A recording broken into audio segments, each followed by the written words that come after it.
Hey. What's going on, everybody? I pray God's working everything out for you this week and you're having a great week. It's your boy, Pastor G, here with another 15 minutes of faith segment to brighten up your week, get you a little bit of motivation, get you some things on your mind about God as you go through the week this week. One of the things I kind of have a problem with from time to time is when people tend to read one part of a verse and interpret it for just that part when the supporting information, all that kind of stuff tends to be either after or before that scripture, right? Take it in context, take it in whole. So we're going to look at a verse today that sometimes people say a lot, but there's a little bit more meat to it. And hopefully it speaks to you about something you might be dealing with or someone that you know, right? Amen. So over in Ephesians chapter 4, verse 26, it says, be angry and sin not. That's where most people tend to stop. It says, be angry and sin not. Do not make the sun go down on your wrath, nor give place to the devil. Be angry and sin not. Do not let the sun go down on your wrath, and don't give place to the devil. It's really talking about anger and being angry, right? And what I want to talk to you about today is, control your temper. Understand what anger does. Why is it a sin that's ranked up there with like fornication and murder? It's listed amongst a whole bunch of sins, right? So what's up with anger? Let's think about something for a minute, right? Genesis chapter 4, right? Around 6th verse. Cain's anger. God asked Cain, why are you angry? Cain's anger stilled for so long that he killed his brother. Right? Anger, if not dealt with, addressed correctly, can cause all kinds of chaos. Proverbs chapter 4, verse 24 says this. Don't drink or be friends with anyone that's angry, or else they're going to take you into a whole heap of trouble. Proverbs chapter 29:22 says, listen, an angry man stirs up strife, and a furious man abounds in transgressions. An angry man stirs up strife, but a furious man abounds in transgressions. What is it saying here, right? An angry man can get himself in a situation. You can get mad and make a mistake and, okay, it's over with, right? A furious man is someone who feeds on that anger. They walk around that anger. They let that anger stool. And that's why he says in Proverbs, it leads to he abounds in transgression. You have seen people who cannot control their temper get themselves into a lot of trouble, right? You always got the hothead of the group, right? I used to be that guy. Growing up, I had a heavy Jamaican accent growing up. I was smaller than everybody else. People used to pick on me. So I used to be very quick tempered. Pop, pop, pop, pop, pop. And I used to learn to quickly snap on people. Like I would talk about your mama, all that kind of stuff. My brother be getting jumped on. I'd take my little metal lunchbox, clean out, pop, pop, pop, pop. Hothead. Hothead situations, Cain, right, can get you to a place where you are not ready to be, where you are not ready to deal with the consequences of those actions if you don't deal with that anger. Sometimes it takes therapy to deal with anger. Maybe you've seen some stuff in your childhood, or you've been through some things, abuse situations like that. You've got to watch anger. Anger consumes you, and then it turns into hate. If you hold on to anger too long, it will become a part of your nature. It will become a part of your thought process. It'll become a part of everything that you do, till it gets you to that point that you can no longer control yourself, you lose it for that particular point, and you do something that you regret. You storm off a job. Now you're out of a job. You do something in your relationship. You do something to your child, made you upset, and because of some anger issues, you do the wrong thing to the child. I talked about this in another 15 minutes of faith segment. You get so angry that you think, I'm just going to throw this punch and knock him out, and you end up killing the person, right? One hit a quitter. You hit him in the wrong place, or, anything is possible when it comes to anger. And back when I talk about in Genesis chapter 4 with Cain, his anger was brought on by jealousy, right?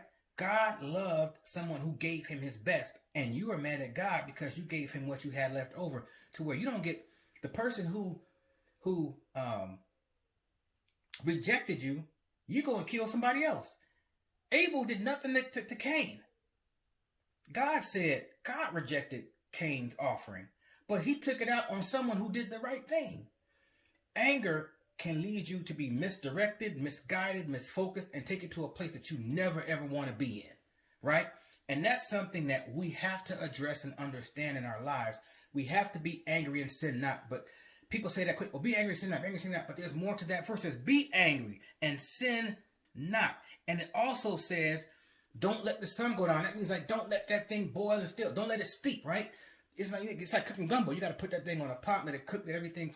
If you let that anger cook and cook and cook, it's going to infuse everything, every part of your life. How you deal with your family, your friends, your job. You're going to be a hothead, temperamental person because you haven't dealt with your anger. That's why the Bible lists it as a sin. When you let that anger steal and steep and boil over, it creates nothing but chaos and mess. And you got to try to find a way to get yourself out of that. You have to be able to control yourself because, again, it can take you someplace there you don't want to go. And the last part of the verse, it says, listen what it says in Ephesians here. It says, if you get angry to the point where now it says and sin not, but if you get past that and now you are angry and you are now letting the sun go down on your anger, what are you doing after that? You are now giving place to the devil. The devil's going to have his run with you. Do what he want to do. Have you doing, saying things that is against what God has established for you to do. So now the devil has you because now your anger, your temperament, your character, everything is in his hands for him to use. And now he can take it, right? Because now you've given place to him and some greater sin now is going to come out of that situation.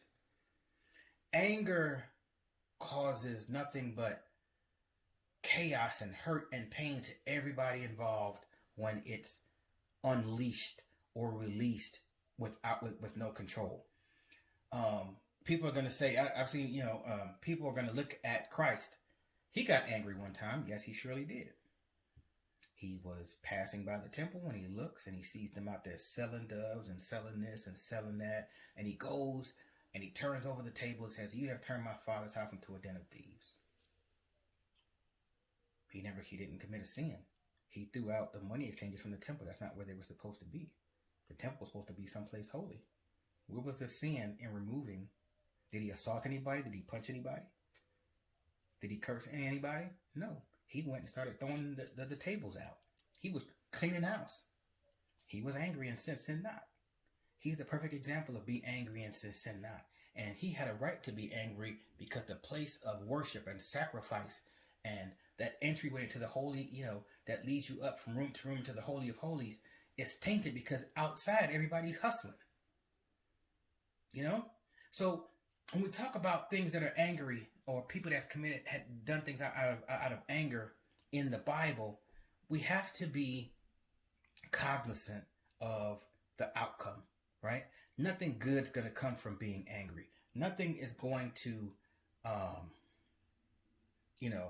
relieve its or become better from uncontrolled anger or from a bad temper, right? And here's the thing about anger. People are going to start giving you that label. Oh, that be a hothead, man. You can't talk to them. Anytime something go wrong, they going off the deep end. They doing this, they doing that. And your name ain't no longer, Kim or Karen or Steve or whatever. It's just, that's angry man. Or that sister always angry. You know what I'm saying? Her husband cheated on her, so now she don't want no man. She just walk around angry at every single male. She hate the pastor, she hate the president, she hate the pope. Because you have not gotten past or gotten any healing from whatever situation hurt you.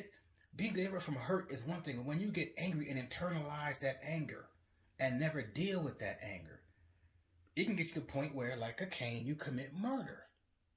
And his was misplaced. It was out of jealousy, right? So realize today you have to, if it takes seeing somebody, talking to a pastor, talking to a counselor, talking to someone, if you're that person and everybody's always telling you, hey, you got to learn to calm down. You got to learn how to control yourself. I have people telling me that a lot. Man, why? I understand they did such and such, but why are you so mad? You know what I'm saying? Why are you so? And I never wanted to be that kind of person that was labeled as angry all the time, or ill-mannered, bad-tempered, right? I want to say, no, my parents raised me the right way. You know what I'm saying?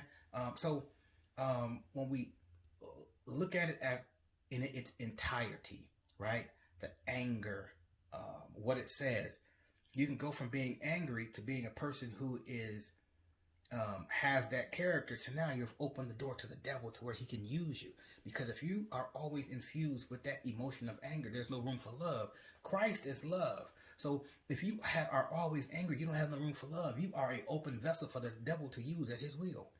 And he will find things to keep making you angry to where you just go off the deep end, and it will cost you something that you're not willing to spend. We have to think about how we what we let into our lives, what we let into our ear gate, our eye gate, right? The things that control us, how we let people talk to us, whatever, and learn how to deal with those things. Because anger, when the Bible says be angry and sin not, it's saying that thing is ranked amongst all the major sins because of what it can do, how it can change you, how it can take you from a place where, of being offended to becoming a offender. Okay? And there's a divide there. I can be hurt, but don't turn to the person now because I'm hurt that's going to tear off and do something I'm going to regret. So when the Bible talks about anger, it talks about that with Ephesians and Proverbs. It says don't even be around angry people because, hey man, such did this to me. Let's ride with me. That one family member that always calls, let me tell you what so-and-so did. They get you to buy into their foolishness and you get caught up in the mess now.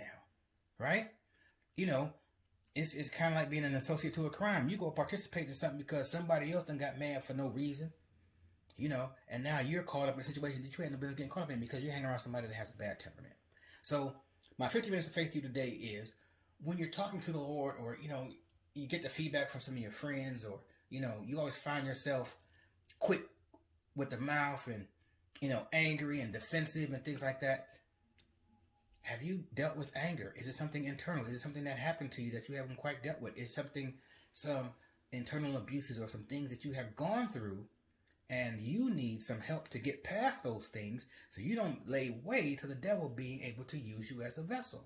Because the Bible teaches us, once you get past that anger point and now it becomes a dwelling place, now you're opening the door for the devil to come in and use you, right? He can sell you at his whim and use you in the street for whatever he wants you to do. So remember, please, please, please talk to someone about your anger, your temperament issues, right? Look at what is going on in your life, things that have happened to you, and walk that path of getting some help, because anger is one of those sins that sometimes it takes you, if we fornicate, okay, might have a little grace, God might save you for some things and whatever, backbiting, things like that. But that thing about anger takes over your body and your mind and your mouth. And we know from out of the mouth, the heart speaks. So if you got nothing but anger in your heart, that's all you're going to speak over your life, over your children's life, over anyone you come in contact with, your job, oh man, I got here 5 minutes late, they tripping.